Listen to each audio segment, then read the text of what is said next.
What's going on, everybody? It's Chris from Profoto USA, and today we're going to actually talk about cool ways to use a softbox. Some unconventional things that a lot of people never really think of doing. You know, most people are just like, I'm going to put the softbox up here, double diffuse it, maybe throw a grid on it. And so today I'm going to show you some cool ways that you can actually use a softbox to get some different looks, but still maintain a lot of that stuff that we like about big modifiers. First, say hello to Caitlin. She's going to be our model for today. You can say hi, Caitlin. But it's going to be really, really simple. So the first thing that we're going to do is we'll fire off a shot of just the softbox, like I said, and we're using a 4-foot octa. And we're just going to use it, like I said, right off the jump. Double diffused, big front baffle, center baffle, going all the way through. And then we're going to actually start to strip off the baffles, because I think that's one thing that people forget that you can actually do to change the way the light looks. Because when you look inside of these things, granted, I got to spin this big sucker around. Of course, today I decided to use the D2 again, which has a cable.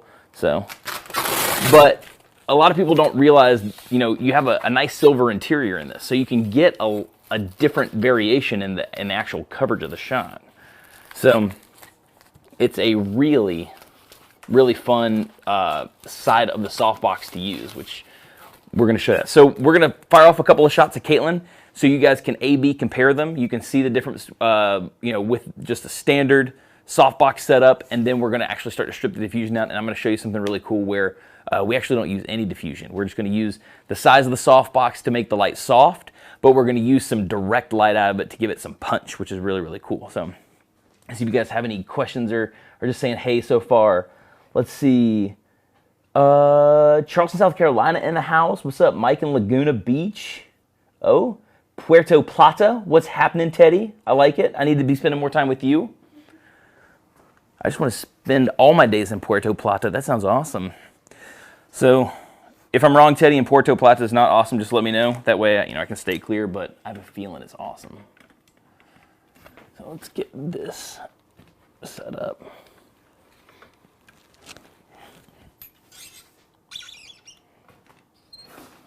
There we go. So this is this shot right here is going to be just like I said, double diffusion on the softbox, 2 layers going through D2. I'm going to use my camera right here, Fuji X-T3, if anyone wants to know. For the lives, I usually try to keep the settings pretty similar. So 250 of a second, ISO 160, and f8. So the first shot, I'm going to take a TTL one of Caitlin just to get my baseline exposure. Perfect. So here is the 4-foot octa. Oh, let me get the chat box out of the way. Here's the 4-foot octa just by itself. You can see it's a nice big soft light source. So you zoom in, it feathers really, really nicely. You have a nice feathering of the shadow on all the edges. It's just tons of coverage. I'm using it at a pretty close proximity, so the edges of the softbox are going to start to kind of cut right here across their knees, and that's why these are falling off a little bit more. I could back the box off. As a matter of fact, I think I'm going to do that for a shot. I'm going to back the softbox off a little bit so I can get a little more even coverage. So let's do that. Back it up a touch, and I think we should be good there. Ideally, what I would do here is I would to maintain the level of softness that I just had with the softbox as close as it was, is I would have gone to like the 5-foot octabox. But I don't think it's going to matter that much, so we're just going to kind of go with it the way it is. Now that I'm looking at it, I'm going to lower it down a touch. So down it goes right there. A little more coverage. Actually, you know, I could go on the modeling lamp too and see. Yeah, that's better coverage. So cool. All right, we'll take another shot. Here we go. Right here, Caitlin.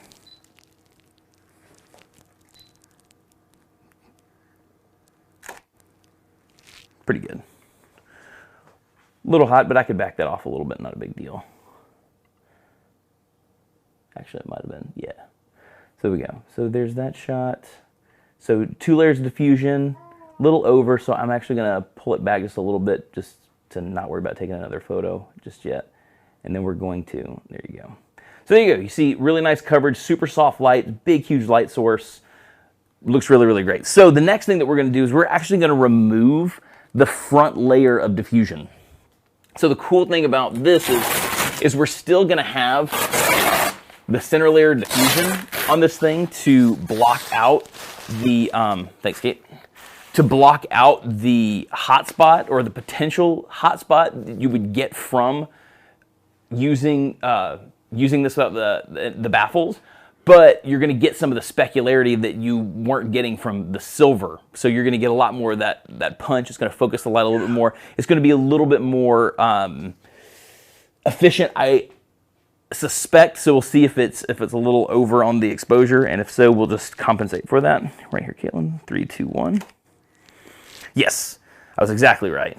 So once again, it's a really efficient light source. So I could, let me see if I can back this out, or, oh wait, that's the JPEG shot. Here we go. There we go. So here you go. Let's pull up the shot side by side so you can see with single diffusion and with double diffusion. So you can see there's a little more punch, especially coming right at Caitlin's face, and then the actual background has a little bit more coverage here, but a little bit more of an obvious vignette because of the actual light getting to the and showing off the edge of the softbox. So that's what you're actually starting to see here with this vignette, is the edge of the softbox where the silver is reflecting right against it and giving you more of a defined edge. But you can see it's really punchy. Let's go in a little bit tighter so you can see closer up. There we go. So you can see it's a lot more specular. There's a lot more contrast inside of it, which is really, really cool. So let me see if you guys have any questions before I go to the next thing. Cool. What's up, Kelly up in Monroe? Teddy, it sounds awesome, man. I'm coming to you. We're doing that. So the next shot is something that I don't think anybody ever thinks about doing with the softbox, and we're actually going to strip off both layers of diffusion.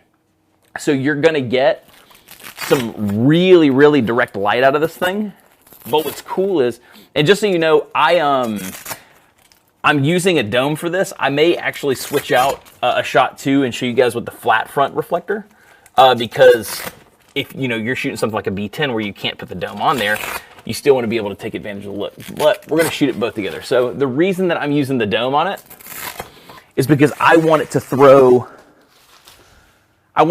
light all the way around the softbox. So I'm actually utilizing all of the silver, so it still maintains the size of the actual light source, but we're also going to get some forward flash coming out of it that's really gonna punch it up. One of the things that you're gonna see, and I'll turn the modeling lamp on so you can see that, is now that this is bare, you have no diffusion between that edge of the flash. Oh, sorry, got a call. Forgot to put my phone in airplane mode. So you're not gonna see any diffusion between the edge of that flash. So you'll oh, there's a cable there. You'll very blatantly see the edge of the softbox. Let me turn on the modeling lamp so you can see what I'm talking about.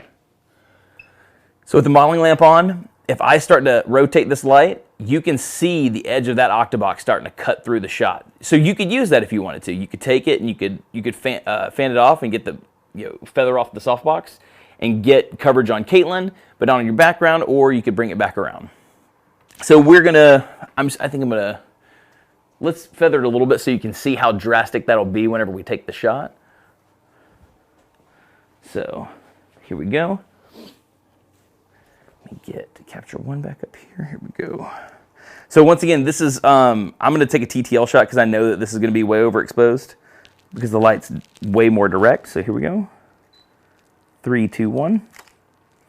So cool. TTL shot, nailed it. Lock it down in manual mode. So I'm not going to mess with it too much. So here you go. So with this, you're actually getting a lot of nice coverage. So it's a big soft light source, but you're also getting some harder details in here. So you have a little bit harder shadow line on the nose. You have a little bit harder shadow line on the cheek right here, but you're getting some nice soft fill right here, which is really, really cool. So it's kind of a cool combination of of getting hard and soft light from the exact same source coming from the exact same direction, which is really, really neat. So let's pull up all three side by side so that you can see them exactly. Let's see. Popped off that shot. I should pull the exposure. Oh, I'm selecting the wrong one. Apologize for that, guys. Chris, how old is that softbox? Oh, someone wants to know how old the softbox is? It's our current. How old is my softbox? I've probably had this one for 2 years. It's my favorite. It's my favorite Octabox. I use it. The 4-foot size I use more than anything else. To me, it's the perfect spread of not too big, not too small. So I've had it for 2 years, but it is our RFI line, so it's a current. So sorry, I'm trying to get back the shot so we can see them all side by side. Here we go.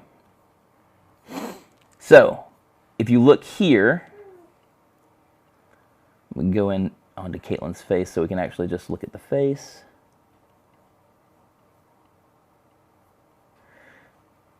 So here's the difference in the looks. So you have with your, oh wait a minute, nope, I selected the wrong one, my bad. Hold on a second, guys. I selected the wrong one.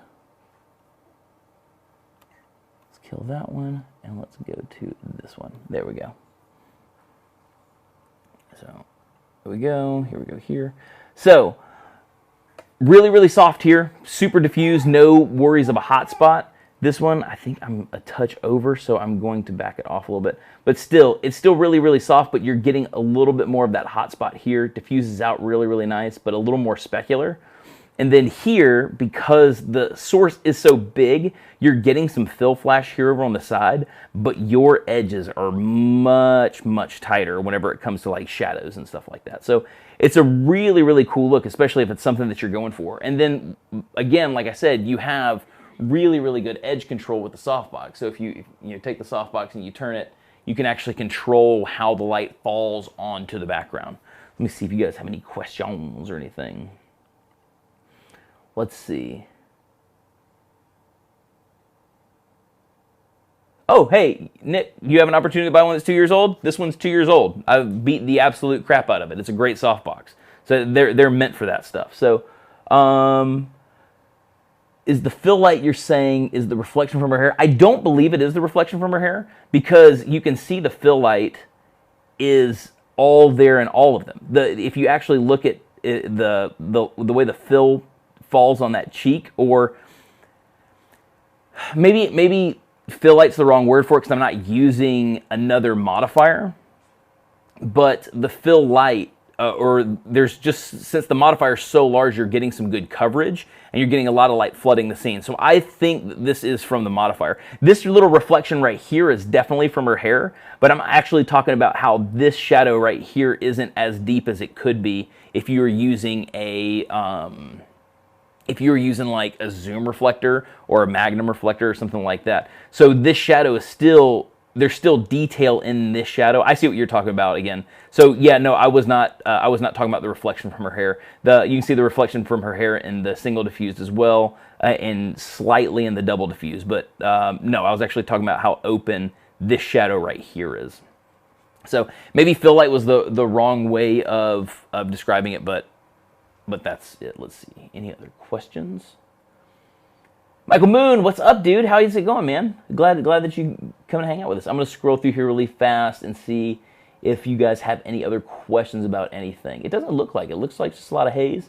So hopefully that was kind of cool. Once again, I always like dropping like little bits of information. You know what? I'm going to kill that modeling lamp because that sucker is super bright.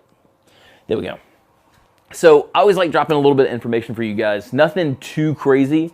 Just some fun little things that you can play with, maybe some things that you didn't think about whenever you were shooting with a big softbox. And granted, you can go, once you go to a big 5-foot octa, you can do it with a 3-foot octa, you can do it with a 4x6. The 4x6 might be kind of cool too if you're trying to make like window light, but maybe a little bit of sun coming through that window light. You're kind of doing two things with that, which is kind of neat. So you have options to play around with this stuff and get some more of those looks that I think go by the wayside because people aren't thinking oh, maybe I'll just strip this off. Especially darker skin tones too. Whenever you pop a little bit of silver onto those things, they just glow and it's gorgeous. So maybe sometimes you just need to take off that outer baffle and just fire the flash with just the center baffle just to give you a little diffusion, but then give you a little bit of that punch that you would get from the silver. So let's see, any other questions? If not, cool. So I think that's it. So thank you guys so much for coming and hanging out with me today. We were a little bit early today on the live just because we got stuff rocking and rolling. Oh, I see my camera change. Let me move so I'm actually facing you. So hopefully that was some cool information. Thank you so much, Caitlin, for hanging out with us. And we will see you guys next Friday. Have an awesome weekend.